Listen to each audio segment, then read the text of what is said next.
Nasif liberado. A 44 días de su secuestro fue liberado esta madrugada en Córdoba el comandante de Gendarmería Jacobo Nasif. Un taxista lo levantó en las proximidades del Parque Las Heras. Solo dijo entonces: me han liberado, en repetidas oportunidades, para darse luego a conocer y pedir que lo llevaran hasta la Regional Noroeste de Gendarmería. Allí permaneció algunos minutos, siendo transportado enseguida hasta su hogar, en el que se vivieron momentos de enorme alegría y emoción, estrechándose en prolongados abrazos con su esposa e hijos. El comandante recibió a los periodistas, a quienes manifestó haber sido muy bien tratado, sin hacérsele pasar ninguna necesidad. Dijo que solo sufrió un gran agobio espiritual, pero que siempre tuvo confianza en que todo terminaría bien. Soy creyente, afirmó, y Dios me acompañó en todo momento. Refirió que permaneció en una habitación de su casa, cuya ubicación le resulta imposible determinar, vigilándolo siempre por personas encapuchadas. Solo fue interrogado sobre problemas de rutina. El ERP emitió un comunicado sobre la liberación. Martes 5 de junio de 1973. El pasado 7 de abril, poco después de las 7 de la mañana, cuando el comandante principal de Gendarmería Jacobo Nasif se aprestaba a salir de su domicilio, cito en calle Álvarez del barrio Colinas de Vélez Arfiel, 6 o 7 personas jóvenes, entre los que figuraba por lo menos una mujer, fuertemente armados, sorprendieron a uno de sus hijos del nombrado y luego, ante el aterrorizado ojo del resto de su familia, obligaron al gendarme a entregarse so pena de ultimar al cautivo. De esta manera comenzó el calvario para la señora de Nasif y sus 4 hijos, que debieron afrontar el secuestro de esta situación. De esta manera, la opinión pública argentina en estos momentos y en estos tiempos, con posterioridad apareció el comunicado de costumbre, en cuyos casos mediante el cual se atribuyó el hecho al autodenominado Ejército Revolucionario del Pueblo. Otro comunicado posterior, que fue entregado por la organización clandestina, vinculó el secuestro del gendarme con el del contraalmirante Alemán y exigieron, para liberarlo a ambos detenidos por causas políticas, que se liberaran a otros guerrilleros. Comunicado del ERP. Poco después de las 8, perpetró resueltamente en la sala de recibo de esta agencia un jovencito correctamente vestido, colocó sobre el mostrador existente en el lugar un papel de copia doblado cuidadosamente y, tal como había entrado, se retiró. Luego de manifestar el empleado que se aprestaba a atenderlo: aquí le dejo esto. Con sorpresa, segundos después, comprobamos que se trataba del siguiente comunicado del ERP. Córdoba, 5 de junio de 1973. A la clase obrera y el pueblo. Habiéndose certificado plenamente la liberación y correcto estado de salud de los combatientes de la libertad, rescatados e indultados el 25 de mayo y días subsiguientes, el ERP procede a poner en libertad al comandante de Gendarmería Jacobo Nasif, en perfecto estado de salud, Ejército Revolucionario del Pueblo, al pie. El documento tiene el sello rojo con la sigla de la organización. ERP, Poder Obrero y Popular en la Argentina. Una agencia noticiosa, un diario porteño, redactado en inglés, y el subdirector de un diario madrileño y Clarín concurrieron ayer a una conferencia de prensa convocada por el Ejército Revolucionario del Pueblo, 4 de cuyos voceros más importantes conversaron durante unas 3 horas con los periodistas exponiendo la línea de la organización guerrillera. La síntesis ratifica lo expuesto por el ERP acerca de su posición en esta etapa. La actitud del ERP es de independencia con respecto al gobierno, al que no atacarán, de defensa en lo inmediato de las libertades democráticas, ofreciendo toda su capacidad militante para defender el sistema parlamentario en caso de un intento del golpe militar, y al mismo tiempo de enfrentamiento con las empresas capitalistas, el imperialismo, las fuerzas armadas contrarrevolucionarias. Roberto Mario Santucho, de 37 años, nacido en Santiago del Estero, Jorge Benito Urteaga, de 27, de San Nicolás, Enrique Haroldo Gorriarán, 31, de San Nicolás, y Jorge Molina, 30, de Santa Fe, fueron los interlocutores del periodismo. Santucho, en tono amable y pausado, fue quien durante casi todo el tiempo llevó la voz cantante. Los temas. La liberación del contraalmirante Francisco Alemán y del comandante de Gendarmería Jacobo Nasif era un compromiso de nuestra organización con el pueblo. Ambos jefes de las Fuerzas Armadas fueron dejados en libertad cuando se comprobó la salida de las cárceles de los prisioneros integrantes de todas las organizaciones armadas y todos los presos políticos. Las causas de la explotación de los trabajadores y de la dependencia no han desaparecido ni serán tocadas en lo más mínimo por el actual gobierno. La actividad del ERP no cesa con la conquista de la democracia, sino que continúa hasta lograr el poder obrero y popular en la Argentina. El triunfo final será de la revolución socialista, la continuidad de la lucha en los sentimientos del pueblo, que lo demostró el 25 de mayo, cuando las masas impidieron el desfile con que se pretendía sellar el acuerdo nacional. El actual gobierno parlamentario no está enfrentado con el pueblo y no será atacado, pero el ejército está preparándose constantemente para atacar a la clase obrera y el pueblo. Se están organizando grupos paramilitares y comandos civiles fascistas que actuarán cuando vean una oportunidad favorable. No apoyamos al gobierno del presidente Cámpora porque sus medidas no van en contra del sistema. Discrepamos con la tregua. No podemos esperar del ejército una participación popular. Hay unidad entre las operaciones de masas y la actividad guerrillera. No existe oposición entre ambas. Las declaraciones antitrotskistas que amenazan a las organizaciones de izquierda son típicas de los comandos paramilitares.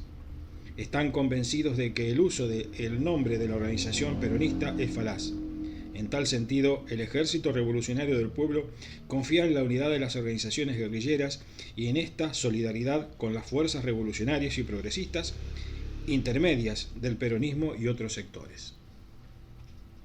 El ERP no tuvo absolutamente ninguna vinculación con un intento de toma de la cárcel de Villa Devoto de la madrugada del 26 de mayo, sostienen los disparos provinieron desde adentro del penal y de un celular. No descartan la posibilidad de un intento de violar la puerta de la cárcel, pero ignoran en su origen. El ERP no es trotskista, sostiene un programa antiimperialista y socialista del que participan marxistas, peronistas y cristianos. Hay un 38% de obreros, dijeron. El Partido Revolucionario de los Trabajadores ejerce la dirección y se define como marxista-leninista. Estuvo vinculado con la Cuarta Internacional, pero nos hemos alejado, señalaron. El ERP sufrió 2 fraccionamientos. En la capital, el ERP 22 de agosto fue expulsado por cuestiones organizativas. En la provincia de Buenos Aires, el ERP Fracción Roja fue expulsado por diferencias políticas. El ERP no tiene actualmente a nadie secuestrado. No formuló amenazas contra Otis ni General Motors. Algunos criminales de guerra entre el EU están individualizados. El ERP observará el proceso y rechazará cualquier farsa judicial. El gobierno se verá enfrentado con las fuerzas reaccionarias si profundiza medidas populares y con el pueblo si cede a la presión de las empresas. Si se intenta un golpe, nosotros estaremos en primera fila contra los autores en defensa de la democracia y la libertad. Respecto a los procesos latinoamericanos, definen el gobierno de Salvador Allende es progresista, popular, antiimperialista, aunque no revolucionario, y el de Velasco Alvarado no es consecuentemente antiimperialista. Viernes 8 de junio de 1973. Velaron a un guerrillero en la Facultad de Arquitectura. Anoche fueron velados en la Facultad de Arquitectura de la ciudad universitaria los restos del estudiante José Luis Castro Giovanni, muerto por la policía, según se trascendió, en el ataque que perpetró el ERP a un subcomando radioeléctrico de Merlo el último 20 de mayo.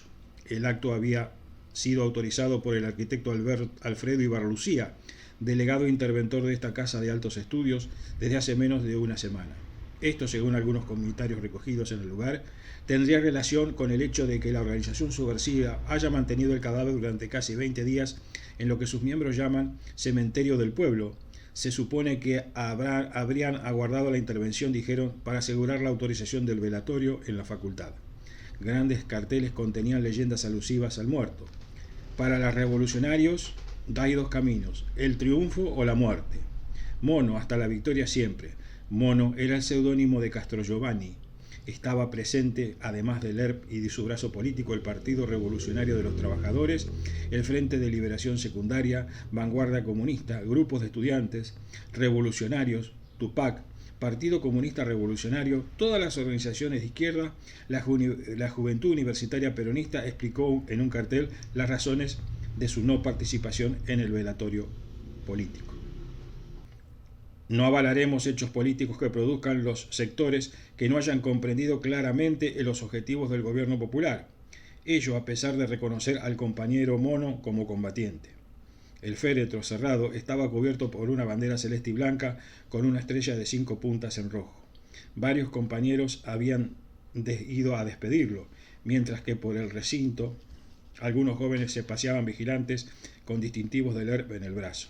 Entre los familiares se advirtió la presencia del padre, el señor José Castro Giovanni, y de la esposa del muerto, quien deja una niña de 1 año y medio.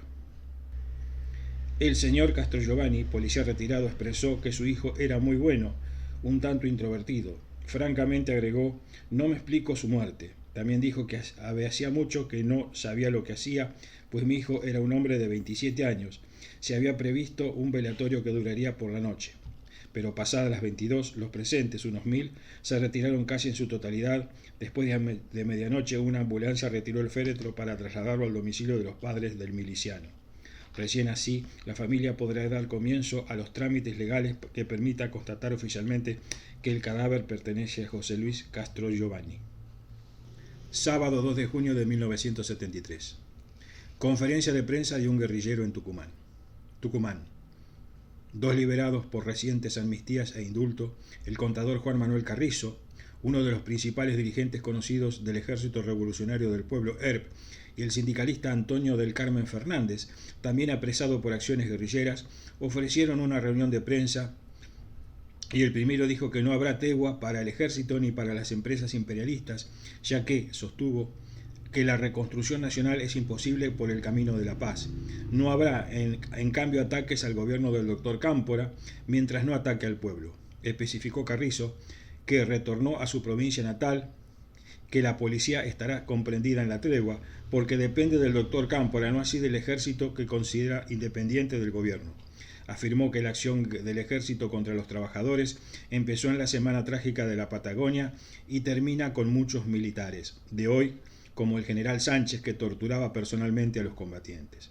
Explicando los fundamentos del ERP, en este momento dijo que el gobierno parlamentario y algunos personajes burgueses frente al gobierno aseguran la subsistencia del ejército y el imperialismo, es decir, la esencia del sistema. Imagen 13.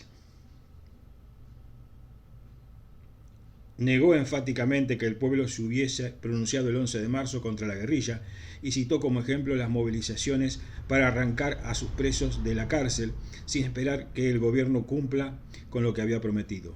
Explicó el punto de vista en el sentido de que proponen la guerra revolucionaria para entonces sí llegar a una paz auténtica. Imagen 14.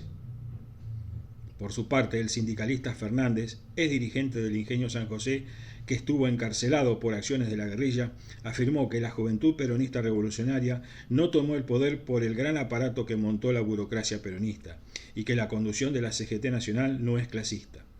Vaticinó que se aproximaba una ola macartista de propaganda burguesa contra el comunismo y el socialismo y dijo que reconocía la existencia de una ideología que nos separa del peronismo, acotando que no somos obcecados. FAP, Fuerzas Armadas Peronistas, organizaciones desde las bases. Las Fuerzas Armadas Peronistas realizaron ayer por la mañana una conferencia de prensa. Miembros de la conducción nacional de esta organización leyeron un documento sobre la coyuntura política.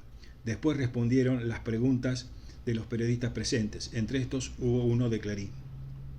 El documento señala que el apoyo electoral a la fórmula justicialista expresaron su unidad con Perón y su aspiración a recuperar los derechos avasallados desde 1955 y conquistar aquellos que les pertenecen.